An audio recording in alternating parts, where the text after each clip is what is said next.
Hello, everyone. Welcome to the Horror Room. I'm Travis Bruce, and today we're doing another Women of Horror Spotlight. Two returning guests with us. First one, she's an author, and she has a new book that's coming out.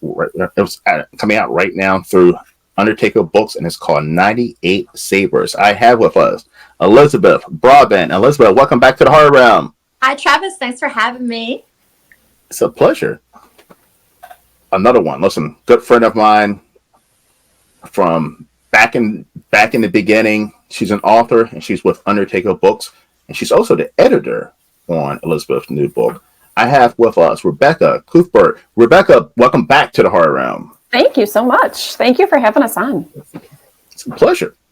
Now, Elizabeth, I'm going to start with you. Tell us a little bit about 98 Sabers.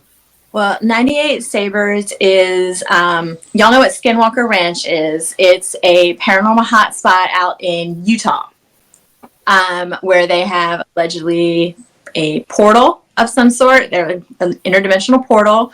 And they have seen everything there from skinwalkers to cryptids to interdimensional time slips, ghosts, I don't think what else. UFOs. If there is a paranormal phenomenon, they have seen it localized at Skinwalker Ranch. People walk away from there experiencing hauntings by different entities, physical effects. They have gamma radiation spikes. And they film a reality TV show there, The Secret of Skinwalker Ranch. And so what if Skinwalker Ranch was a plantation in the South? And they were filming a reality show there. But plantations are obviously very problematic places for a lot of reasons, especially plantations where they hold weddings. And we have a lot of them in South Carolina, unfortunately. And what do you do with that? What happens if you're a white family who is forced to run this place because all your cousins are employed there and you sort of have to keep them employed, but you realize that you're running a plantation that you inherited, and that's obviously, land built on other people's blood, and there's a hideous history there, and what's your responsibility exactly to that? What does whiteness mean in the South? And kind of roll all that up in a reality TV show. And that's 98 Sabers. See, that sounds interesting. Now, what gave you the inspiration for this story? Well, number one, I was obsessively watching The Secret of Skinwalker Ranch. That's the really easy answer. I was watching Skinwalker Ranch. The harder answer is I started this novel the day after my father died. And the novel opens with the main character's father dying. That's what draws all these cousins back to the plantation. My father was an inveterate racist. When I was a kid, we were not allowed to have black kids play over at our house. My father told my brother, at the time my sister, I would rather you bring home a woman than a black man. And now she's a he. So good on my brother for that one. I know, let's take a moment to applaud my brother for that. Absolutely. So I grew up in a house where I heard racial slurs on a regular basis. This was like background noise of my childhood. It didn't help that we lived in a neighborhood where you had a lot of racial tension. So you had black kids playing in the street all the time, and my parents treated them like they were just not human. I mean, the language they used to talk about these children, I look back on it and it just stops my heart, the things that they would say. And so Sabers, in a lot of ways, is me reconciling that history and that legacy of my father's racism, my family's racism, and what it means to be a white person and, living as a white person in the South with that level of history behind you, that weight of history. What do you owe as a as a privileged white person in the South, what are your responsibilities? What does that mean? So, I mean, there's a lot of heavy subjects in this novel. The ironic thing is, when I say this, it sounds like, you know, oh my gosh, this sounds like a terrible slug. It's not. It's actually really funny. And Rebecca will tell you, like, this is a novel that has a lot of humor to it. Get this sense of tragedy and all these really huge questions. So there's a lot wrapped up here in this book. I think it has to have that humor too, because it is so heavy in places, and there is this, the backdrop is really heavy. The history of this place is so dark that the novel can't be that the whole way through. So we need like these moments of levity between the family members. Sometimes it's just like a sibling argument that is as silly with 30-year-olds as it would be with 7-year-olds, you know. So it's got these light, humorous moments in it to balance out the more difficult content. And the other reason I wrote Sabers, I recently moved from South Carolina to Virginia. We moved up here to be with my husband's family. I'm from South Carolina. So when I wrote this novel, I was deeply homesick, like deeply, deeply, deeply homesick. I was writing this. I would call my best friend. I would just cry on the phone and I'd say, I miss it so much. I miss it so much. I miss it so much. Why the fuck would I miss South Carolina? South Carolina is a land steeped in bloodshed, in misery. Our government is a racist wreck. I mean, I could go on and on and on. Why the fuck would I miss this place? So, in a lot of ways, Sabers is my attempt to say, how do you live in this? Why would you ever love a place like this? Like, how could you love this? The tap water tastes like fucking moss. Legit, it tastes like moss. I mean, at one point we went, and this is mentioned in the novel, we went kayaking in Congaree National Park. A year later, we found out there had been a radiation spill at the Westinghouse plant right there, and we were swimming in the radiation. I mean, this is a thing that happens. And I'm from North Carolina. Oh, hey. Now I'm from North Carolina. I was gonna say I'm from North Carolina, but I have a lot of family in South Carolina, so I spend a lot of time, especially in the Florence area and Myrtle Beach area. Spend a lot of time, still spend a lot of time in South Carolina. It's ass backwards. I mean, just the mentality. But I'm not even just talking about white people. The black people, everybody. It's just slow and ass backwards, and it's a different pace than lots of other parts in the country. I mean, in the 90s, okay, and this is like emblematic. This is a thing that it's just like background noise. From 1991 to 1999, there was an FBI investigation called Operation Lost Trust. They investigated the entire South Carolina General Legislature for bribery, campaign finance issues, and drug use. They ended up, by the end of it, the FBI busted 18 legislators. Like 18 of them. And they would have taken Jack Lindsay to jail. And Jack Lindsay was like the most corrupt state senator we have ever had. I mean, this was the man they used to, Jack Lindsay would literally write the state budget. He was best friends with a guy from south of the border, the racist Mexican theme park. So he and the guy, because Marlborough County was his district, he and that guy were like besties.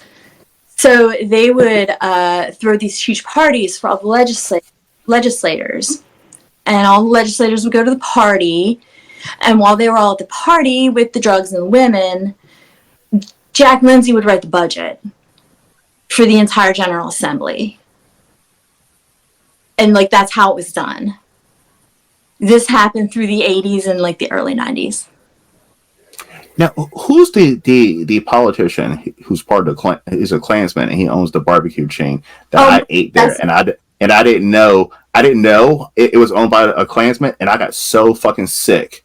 And somebody told me, like, "Yo, you ate at the Klansman barbecue spot." You ate at Maurice's? Yes, Maurice's. Yes, I had no idea that was owned by like one of the head of the KKK. They're in the novel. They're in the novel. They're in it. I call them Jefferson's Barbecue in the novel.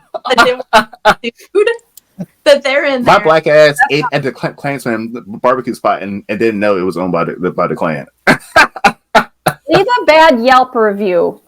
Balance that out a little bit. The food was disgusting. Absolutely disgusting. See, then leave a genuine Yelp review. Yes. Yes. Honest. Yes. Wow. So yes, I had no idea. Listen, but that's what you deal with the South. You go into the South.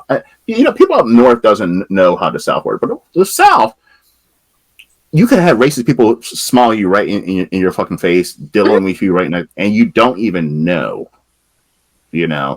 And the whole entire time they are actually working against you, and you think, "Oh, I'm cool with this person," or this person is serving some food, and don't know that they're part of KKK.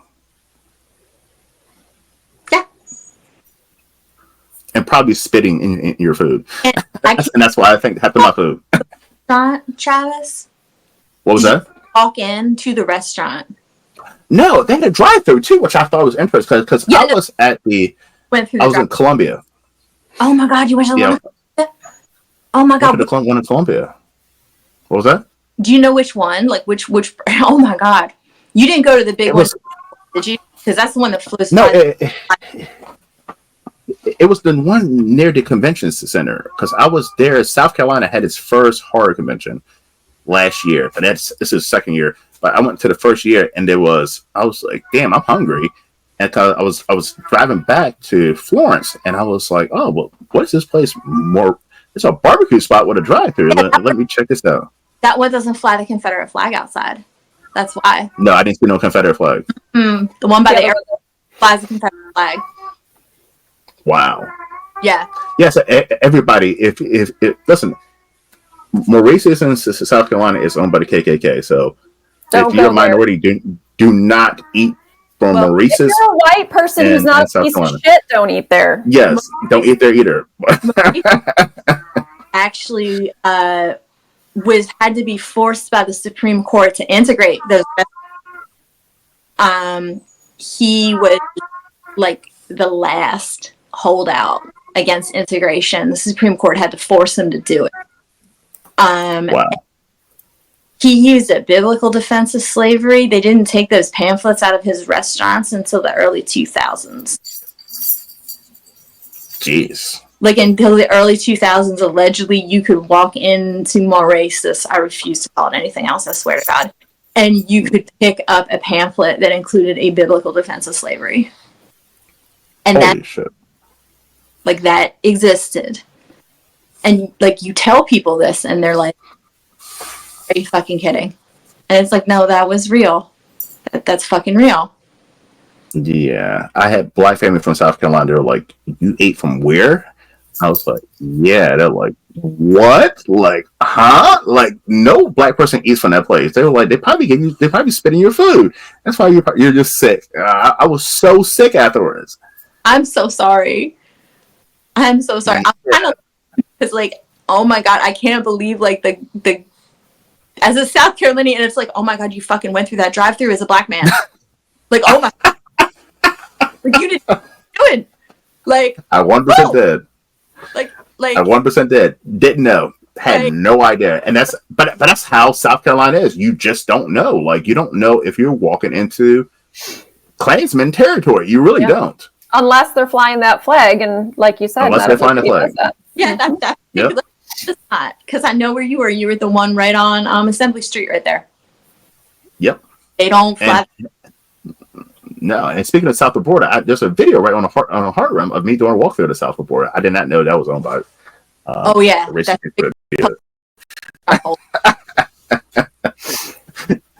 Oh, so So was it tough to write a story about something that's so dark and deep and also kind of personal to you? It was a journey. I didn't realize I had written it about my father until I finished. It didn't occur to me. I remember when I sat down, I thought, oh, I have his father die because my dad just died. And I just started writing. And everything else emerged very organically. I didn't sit down and say, hey, I'm going to write about how my dad was a racist asshole. You know what I mean? Like, I truly did not sit down to do that. I didn't realize it until the book had a publication date. We were set to go. I was actually sitting in my car at my children's homeschool group and talking to my best friends. And I realized, holy shit, that's what I did instead of grief. I wrote a fucking book. And I broke down in my car. And I just sat in my car and cried. And you messaged me from your car. I did. I messaged you from the car. I'm like, I wrote a book instead of grieving for my father. And Rebecca's like, okay. It's a good book. I mean, I'm not saying like with that book and how good it is. It's like you made lemonade out of lemons. So it was. I mean, one of the things that was hard was, trying to figure out how to tell this story, because I had a draft of it. And I mean, you look at the color of the skin, right? Like, I didn't feel like I had the right to write Black because I didn't want to appropriate that voice. I did not want to appropriate the voice of a Black person in the South. I mean, that was something I was really terrified of. I didn't feel like I had the right to speak to that experience. And Rebecca and I sat down. And she got the book and she talked about it. And I want to make it very clear, like, this book is what it is because of Rebecca. Like, the difference in the drafts is just absolutely enormous between what I handed her and what came out. And she said we had to get a sensitivity reader. And I was terrified. I was absolutely terrified because, I mean, I knew, number one, she was right. Number two, you're asking somebody to say, what did I do wrong? And what did I do wrong about the biggest subject we have as Southerners, which is race? How did I fuck up the race question? How am I a fucking racist? Because you're a racist, and that's why I wrote this book, because I know that there are racial questions I have not examined that I need to examine further. I'm trying. I'm doing my best. But there's stuff that I have blind spots, and I know that. We all do. But I'm taking this manuscript that I wrote, in which I tried my best to see all my blind spots. And I was handing it to a Black man, and I was saying, where are the rest of them? And that was terrifying. That was terrifying. Because, you want to be that good little white girl who got it all right. And you're not. And that's the point. You're not. And you know that you need to grow and you need to do better. And you're never going to do better unless you're willing to, like, put your ass on the line. And unless you're willing to stand up and you're willing to say, okay, I fucked up. How did I do it wrong? You got to do it. But it's terrifying. I do want to say, though, and a plug for Rob, because we got Rob Grimoire. And he does the best. If you need a sensitivity editor, a sensitivity consultant, call Rob. Amazing. So great. Amazing. And most of that feedback and experience was about addition, which was cool because I think,